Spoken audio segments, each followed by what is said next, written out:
Débrief du Grand Prix d'Australie 2023, c'est parti. Avant de faire un débrief écurie par écurie, on va d'abord parler de la course et des faits de course qu'il s'est passé. On a donc en premier tour assez mouvementé avec Leclerc qui finit dans le bac à gravier à cause d'une touchette sur Stroll. Sur ce point-là, Leclerc, c'est un vrai fait de course parce que Leclerc, il voit pas trop Stroll qui se rabat. Stroll, il ne voit pas Leclerc justement qui se rabat dessus. Il est bloqué entre Leclerc et Alonso. Donc aucune pénalité pour Stroll, c'est amplement logique. Après, on a au 17e tour Albon qui va tout seul, qui fait un beau travers dans un virage, et après qui va taper le mur assez fortement d'ailleurs, et qui finit dans les graviers et à la moitié en travers de la piste. Donc drapeau rouge brandi, c'est logique pareil. Surtout au vu de ce qui s'est passé avec la FIA, on a su garder une continuité dans la course avec le crash de Magnussen au 52e tour où il y a eu encore une fois beaucoup de débris sur la piste et la FIA a, je trouve, intelligemment géré ça en mettant directement un drapeau rouge. Parce que bon, là, sur le crash d'Albon, il y avait des petits graviers un peu partout. Sur le crash de Magnussen, il y avait un pneu, il y avait des bouts d'aileron. Le crash, il était très très violent. Donc c'est très, très bien géré, je trouve, de la FIA. Et puis on a eu aussi donc au 17e tour, Russell qui avait vu son moteur partir en fumée. Et ensuite, parlons de cette relance de course au 56e tour qui a vu 4 voitures au tapis et une pénalisée. On a eu en premier le blocage de roue de Gasly qui a amené aussi Perez dehors, donc ok. Gasly qui revient sur la piste. Pendant ce temps-là, Sainz est venu percuter la roue arrière d'Alonso qui est parti en tête à queue. Heureusement, bon, Alonso a pu repartir.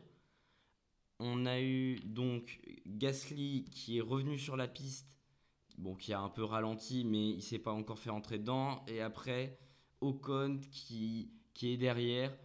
Honnêtement, il aurait peut-être pu ralentir pour laisser un peu de marge, mais bon, il a touché la roue arrière. Ça a tapé très fort pour Gasly. Ocon, c'était sensiblement pareil, même si ça a un peu moins tapé. Mais le crash était vraiment très impressionnant. Et après, on a eu Logan Sargent qui a un peu loupé son freinage et qui est rentré dans Nick De Vries. Voilà, donc on a eu 4 voitures au tapis pour ce restart, un autre drapeau rouge, et donc après ils ont décidé de finir la course sous safety car, alors que le but du drapeau rouge avec le crash de Magnussen, c'était justement de ne pas finir la course sous safety car. Une petite ironie de la FIA, même si ça n'a pas été si mal géré au niveau de ça. Nous allons maintenant passer au débrief écurie par écurie. On va commencer par Williams qui a vu son week-end le plus compliqué depuis le retour, depuis le début de la saison. Pourtant, on a eu la première Q3 décrochée par Williams, par Albon qui a réussi à se placer quand même 8ème en qualif devant notamment Gasly. C'était une très belle qualif pour Albon. Malheureusement, il s'est craché un peu tout seul, un peu bêtement au 7 tour. Ça a gâché totalement sa course. C'est vraiment dommage parce qu'il y avait vraiment des gros points à aller chercher. Et au vu des abandons qu'il y a eu précédemment, c'est dommageable pour Albon qui aurait pu chercher des gros points au vu de la lutte pour la 8e place. Également Logan Sargent qui a eu un week-end très compliqué. Il était derrière à peu près tout le week-end. Il s'est qualifié 18ème. Il était à peu près à ce rang-là pendant toute la course. Un peu plus haut grâce au crash. Mais sinon, ouais. Euh, Petit week-end de Sargent. Je pense aussi que c'est son moins bon. Et en plus, il est ponctué par se louper au freinage et ce crash avec Nick De Vries. En parlant de Nick De Vries, parlons des Alpha Tauri. Donc De Vries qui est encore très très loin de Tsunoda. De Vries qui s'est qualifié 15e. Tsunoda qui a réussi à se qualifier 12e. Et comme à son habitude, Tsunoda qui semble avoir vraiment pris la mesure du Hollandais. Et ça fait vraiment plaisir parce qu'on a l'impression un peu que c'est devenu le leader du team. Et c'est vraiment très bien parce que on l'a vu galérer la saison dernière. Il y a 2 ans, bon, quand il commençait, il s'est fait défoncer par Gasly. La saison dernière, c'était déjà un peu mieux, mais ça manquait de régularité. Et là, il fait vraiment des bons grands prix, récompensé cette fois-ci par une 10e place, même si son Alpha Tauri avait plus du tout de rythme de course. Il a su profiter d'effets de course, de la pénalité de Sainz qu'il a mis tout juste dans le top 10. Mais ça fait 1 point pour Tsunoda et c'est amplement mérité. Ça allait mieux pour les McLaren à Melbourne. Piastri et Norris ont tout de même eu du mal en qualif. Ils ont réussi. Il n'y a que Norris qui a réussi à sortir de la Q2. Piastri est resté 16e pour un rien, mais il est parti 16e. Et elles ont réussi toutes les deux un bon départ et une très bonne course avec un rythme de course qui était franchement assez impressionnant. Il tournait aussi vite que les autres du top 10. Norris qui du coup finit 6e, c'est honnêtement une place inespérée, hein, c'est grâce à tous les crashs. Mais il a réussi à tenir sa course. Il était 8e avant tout ce qui se passe lors des derniers tours. C'est assez solide. Et Piastri, pareil, qui est assez solide, qui marque ses premiers points en F1 en terminant 8e. Voilà, cette course va faire beaucoup de bien pour McLaren, qui repasse, qui reprend des points, qui va passer 7e au classement. C'est une course qui va faire du bien, en attendant apparemment les améliorations qui devraient arriver à Bakou. La deuxième équipe en difficulté sur ce début de saison, c'est les Alfa Romeo qui ont vu Zhou et Bottas truster le fond de la grille. Ils étaient 17e et 18e pendant toute la course. Bon, après, ils ont pu un peu remonter grâce aux abandons. Et elles étaient vraiment nulle part, ces Alfa Romeo. Zhou, un peu devant Bottas quand même. Parce que Bottas, c'est vraiment inquiétant. Il a fait un super premier Grand Prix. Mais depuis, c'est vraiment très compliqué. Donc les Alfa Romeo qui ont eu, disons, l'opportunité parce qu'elles n'ont eu aucun souci technique. Donc elles ont pu remonter 9e et 11e. Joe qui marque donc les 2 premiers points de sa saison. C'est assez bien pour le Chinois qui honnêtement domine Bottas depuis le début de la saison. Même si Bottas a réussi à quand même faire un petit coup d'éclat à Bahreïn. Depuis, c'est pas très bon. On a l'impression de revoir le Bottas de la fin de saison dernière. Bottas qui finit 11e, qui fait partie donc le seul pilote hors Carlos Sainz, mais lui c'est parce qu'il a une pénalité, qui est le seul pilote à ne pas marquer de points alors qu'il était encore en piste. L'équipe surprenante de ce début de saison, c'est As.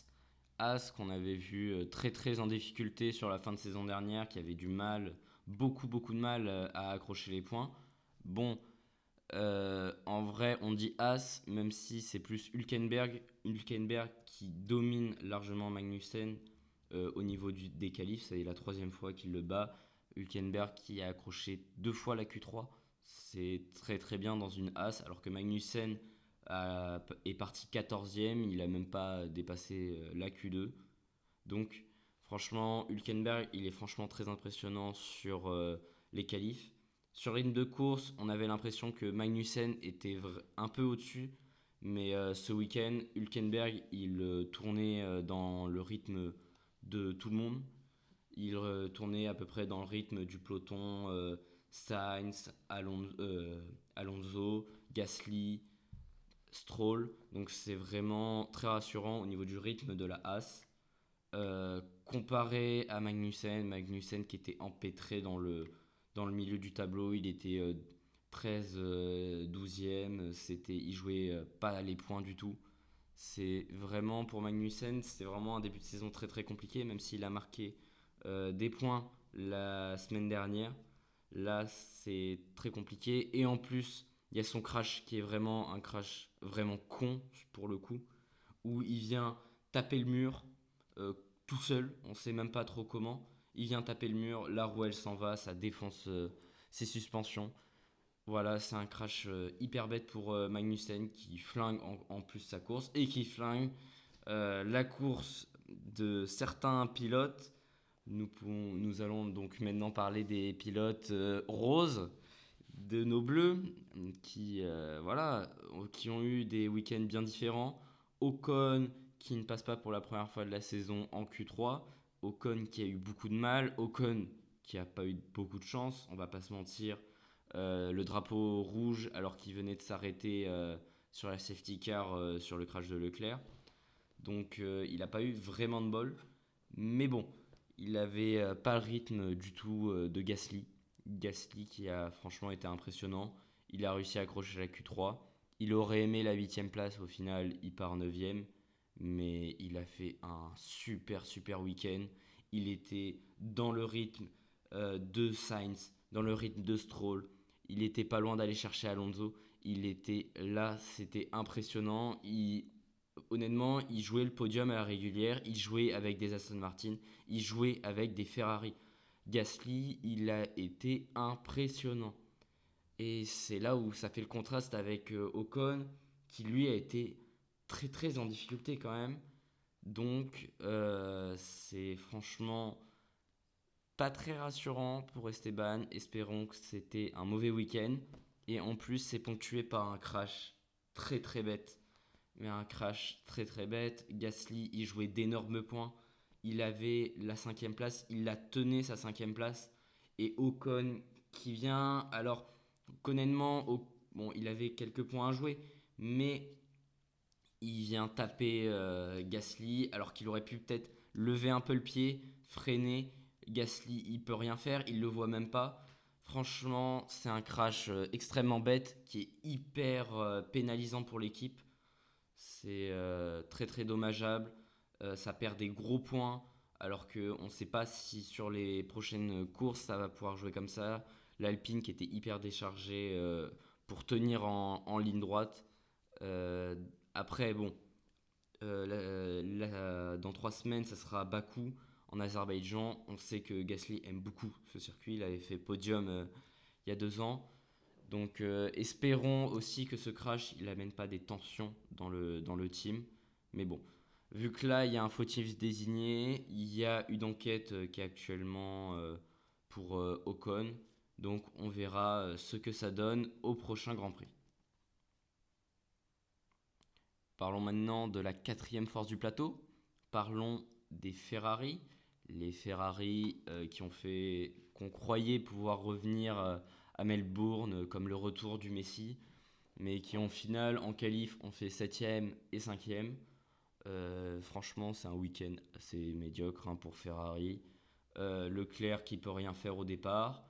Sainz qui se retrouve 10ème après un mauvais départ.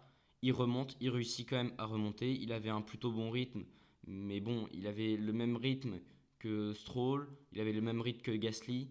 Il a galéré à aller chercher Alonso, il n'est pas du tout allé le chercher d'ailleurs. Et surtout, il fait une erreur bête au restart après le drapeau rouge du 56e tour. Il fait une erreur bête, il vient taper dans Alonso et bah, ça l'enlève des points. Parce que les 5 secondes, et bah, sous safety car, ça fait vite, il termine 12e. Voilà. Est-ce que c'était pas sa meilleure course de la saison? Je pense que si. Mais voilà, c'est pas récompensé. Mais Carlos Sainz est encore assez loin. Après, on n'a pas pu voir avec Leclerc, comparer. Ça aurait été intéressant de pouvoir comparer si la Ferrari avait vraiment un truc à jouer, mais elle semblait quand même vachement loin, et la qualif, qui est pourtant souvent son fort, était vraiment pas géniale. Encore une bonne course pour les pilotes Aston qui finissent 3e et 4e en profitant des abandons et pénalités devant. Alonso qui fait du Alonso, c'était clean. Il est parti 4e, il a réussi à tenir. Franchement, c'était très bon pour Alonso. Il a profité donc de l'abandon de Russell pour gagner une place. Il a pas réussi à inquiéter vraiment Hamilton. À chaque fois qu'il s'en rapprochait, Hamilton accélérait et il était de suite distancé. Mais voilà, c'est un week-end clean pour Alonso, même si tout aurait pu être gâché sur ce départ. Heureusement pour lui, les microsecteurs n'ont pas été pris en compte et le red flag a été agité extrêmement vite parce que sinon ça allait être la cata honnêtement pour Aston Martin. Parce que Stroll aussi s'était retrouvé, les deux Aston s'étaient retrouvés 11e et 12e. C'était la cata honnêtement pour les Aston. Stroll qui fait encore une bonne course, même si peut-être un peu loin en termes de rythme. Il s'est fait distancer notamment par l'Alpine de Gasly. C'est peut-être un peu limite comparé à l'Espagnol, mais c'est encore un plutôt bon week-end pour Stroll. Ça allait beaucoup, beaucoup mieux pour les Mercedes à Melbourne, où on a pu voir déjà en qualif deuxième et troisième, avec, comme depuis le début de la saison, un Russell qui bat Hamilton en qualif, qui font un super départ. Elles partent première et deuxième, et malheureusement, la stratégie de Russell est foutue en l'air par le drapeau rouge. C'est dommage pour Russell qu'aurait pu espérer. On aurait pu espérer une bataille stratégique avec Red Bull parce que les deux voitures avaient vraiment beaucoup beaucoup de rythme. Verstappen il réussissait pas à passer Hamilton, notamment grâce au DRS fourni par Russell. Mais du coup là, Russell partant 7ème, au restart, Hamilton s'est fait bouffer sans DRS. Et voilà, ça a été une course compliquée pour Russell qui a dû finir au 17e tour. Pas de moteur. C'est dommage parce qu'il y avait franchement de très très gros points à aller chercher. C'est dommage, une panne moteur, ça fait mal, surtout dans un bon week-end, alors que les précédents week-ends c'était plus compliqué. Et Hamilton qui fait un super super week-end, qui prend donc la P2 en profitant de l'abandon de Russell, qui tient sa P2, qui est pas non plus extrêmement loin, très très largué, il est à 8 9 secondes Verstappen. Il aurait peut-être pu espérer mieux sur le départ du 56e tour, même si dans tous les cas ça n'aurait pas compté. Mais c'est vraiment un top top week-end pour Hamilton qui avait vraiment beaucoup beaucoup de rythme. Mm. Et pour les Red Bull, eh ben, c'était un week-end très compliqué pour le nouveau prétendant au titre, Sergio Perez. Voilà, il a enchaîné les erreurs. Apparemment, il y avait des problèmes sur ses freins.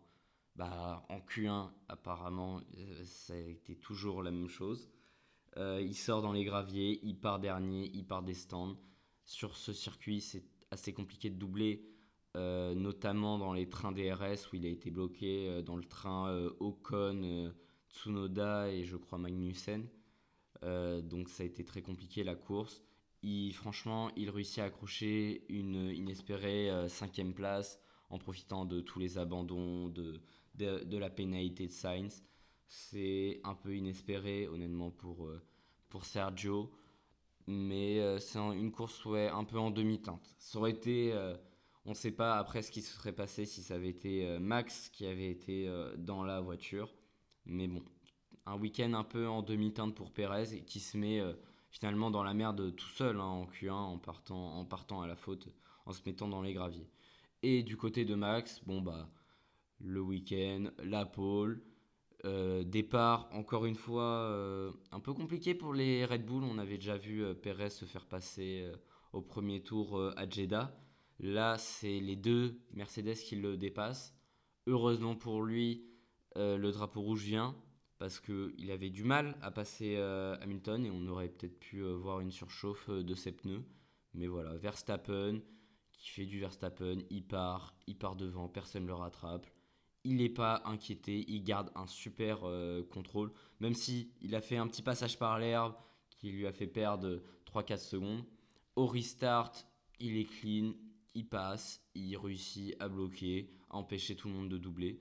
Franchement, super, encore un super week-end pour Verstappen. Et je vois pas qui c'est qui pourrait aller le chercher, sauf si les Mercedes réussissent un peu à se réveiller au niveau de la technique. Au niveau, déjà, faudrait une fiabilité. Mais voilà, faut espérer pour avoir un semblant de lutte mondiale, mais là ça paraît déjà très compliqué. Et le Hollandais semble très très bien parti pour aller chercher son troisième titre consécutif pilote. Au niveau du classement pilote, rien n'a vraiment beaucoup changé. Verstappen qui prend 15 points d'avance sur Perez. Alonso toujours troisième qui est sur 3 top 3 d'affilée. Hamilton qui revient bien, qui est quatrième et qui se rapproche fortement du pilote espagnol. Sainz et Stroll au même nombre de points. Russell un peu derrière, même si bon, c'est un peu masqué à cause de sa panne moteur. Et loin, très loin, on a Norris et Hülkenberg qui profitent des gros points qu'ils ont inscrits aujourd'hui. Au classement constructeur, Red Bull toujours dans sa galaxie qui a presque le double de points d'Aston Martin. Aston Martin qui profite de l'abandon de Russell pour repasser à la P2 au constructeur.